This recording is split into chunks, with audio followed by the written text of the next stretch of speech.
Hello hi friends, welcome to Silas kitchen. అందరూ ఎలా ఉన్నారు? బాగున్నారా? ఈరోజు మన రెసిపీ వచ్చేసి చూస్తున్నారు కదా, టేస్టీగా ఉండే పూతరేకులు మన ఇంట్లోనే రేషన్ బియ్యంతో ఎలా చేసుకోవాలో చూసేద్దాం.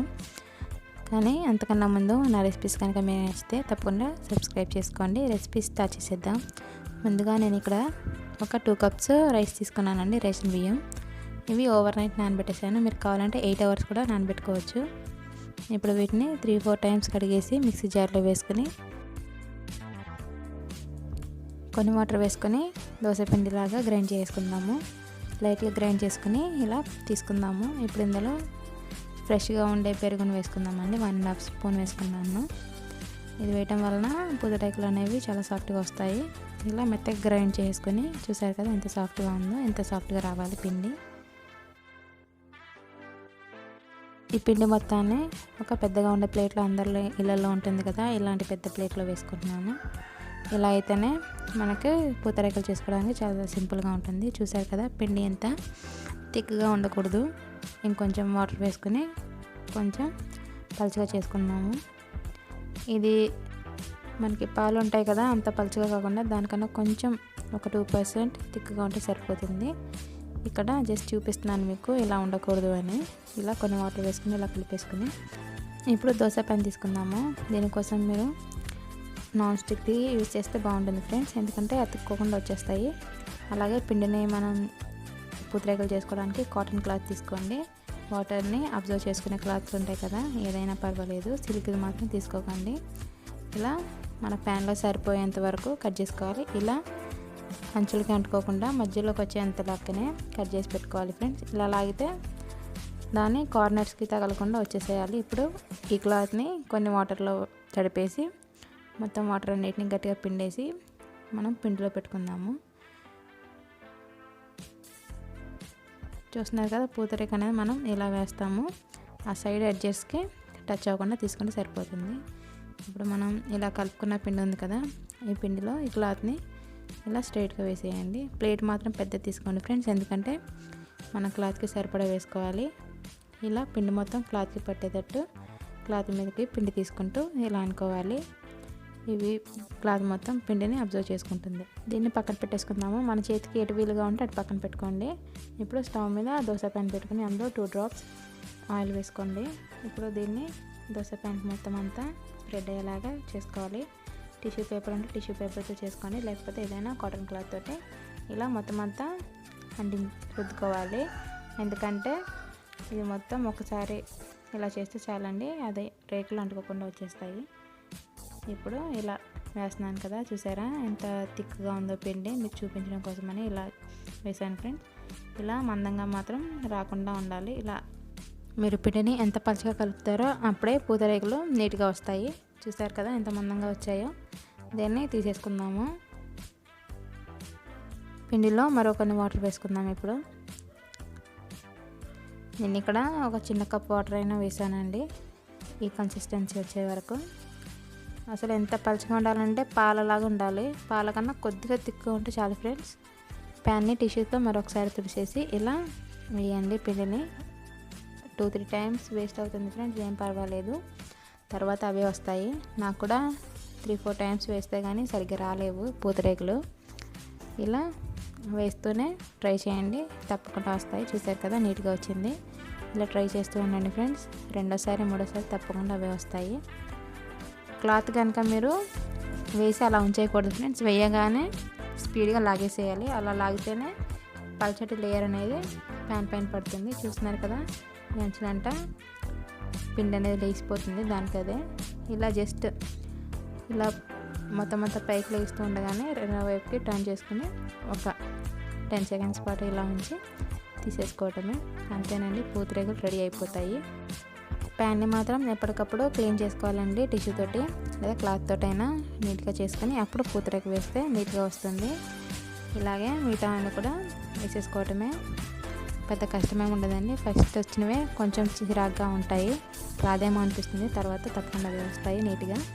చూసారు కదా ఎంత పల్చటి లేయర్స్ వచ్చాయో. ఇలా మొత్తం అన్నీ కూడా చేసేసుకొని పక్కన పెట్టుకుందాం. మనం ఈ రేకును వేసే ముందు ఎలా చేయాలంటే ఈ క్లాత్ని ఇలా 2 వైపులా డిప్ చేసుకోవాలి, అప్పుడే పిండి మొత్తం ఈ క్లాత్కి పడుతుంది.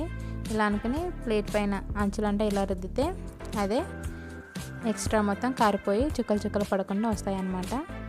ఇప్పుడు ప్యాన్ ఒక 2 నిమిషాలు హీట్ అవుతుంది. అంతలోపు మనం ఇలా చేసేటప్పటికి ఇలా వేసేసుకుంటే సింపుల్గా వచ్చేస్తాయి. ఫాస్ట్గా లాగాలి ఫ్రెండ్స్, స్లోగా లాగితే మందంగా వచ్చేస్తాయి. వేగానే ప్యాన్ మీద నుంచి ఫాస్ట్గా లాగేసుకోవాలి. చూసారు కదా, ఇలా మొత్తం అన్ని నేను ప్రిపేర్ చేసుకున్నాను. 2 కప్స్కి నాకు చాలానే పూతరేకులు వచ్చాయండి. 15 దాకా వచ్చాయి. నేను డబల్ లేయర్స్ వేసాను, అందుకే తక్కువ వచ్చాయి. మీరు సింగిల్ లేయర్ వేసుకున్నా కానీ మీకు ఒక 30-40 వరకు పూతరేకులు వస్తాయి. ఇలా మొత్తం అన్ని నేను ప్రిపేర్ చేసుకొని పక్కన పెట్టేసుకున్నాను. చూసారు కదా ఎంత పలుచగా ఉన్నాయో. ఇప్పుడు మిగతా ప్రాసెస్ చూసేద్దాం. ఇక్కడ నెయ్యి తీసుకుంటున్నామండి. నెయ్యి వేసుకోవాలి కదా. నెయ్యిని ఇలా గడ్డలా ఉండకూడదు, ఇలా కరిగించి తీసుకోవాలి. ఇలా కరిగించి పక్కన పెట్టుకుందాము.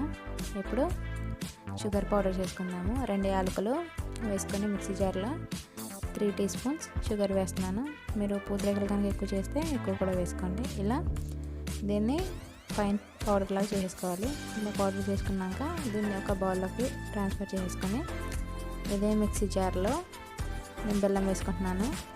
ఇలా కొంచెం చిన్న చిన్నగా ముక్కలుగా దంచుకొని వేసుకుంటే త్వరగా గ్రైండ్ అయిపోతాయి. చూసారు కదా, ఇలా మెత్తగా గ్రైండ్ చేసుకొని దీన్ని కూడా బౌల్లోకి తీసేసుకుందాము.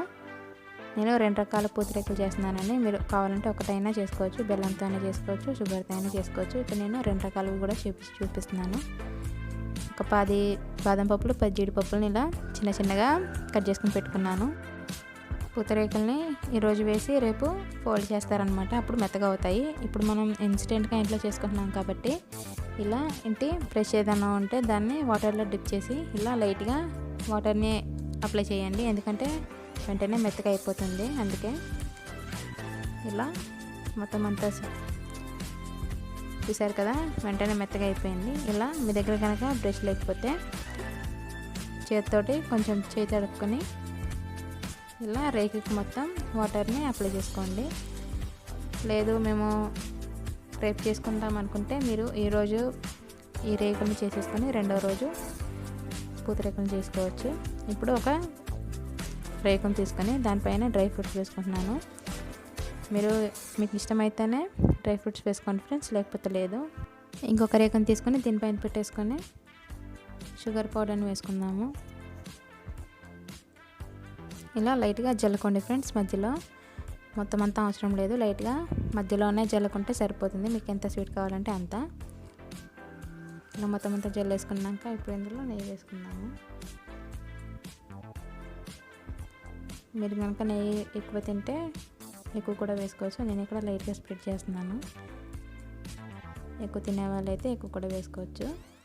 ఇంకా నేను ఇలా మధ్యలోనే వేసుకోండి ఫ్రెండ్స్, ఎందుకంటే మనం ఫోల్డ్ చేస్తాం కదా, మొత్తం అంతా మధ్యలోకి వచ్చేస్తాయి.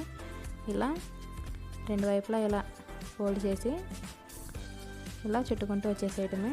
అంతే ఫ్రెండ్స్, చాలా సింపుల్గా ఈ రెసిపీ చేసుకోవచ్చు మనం.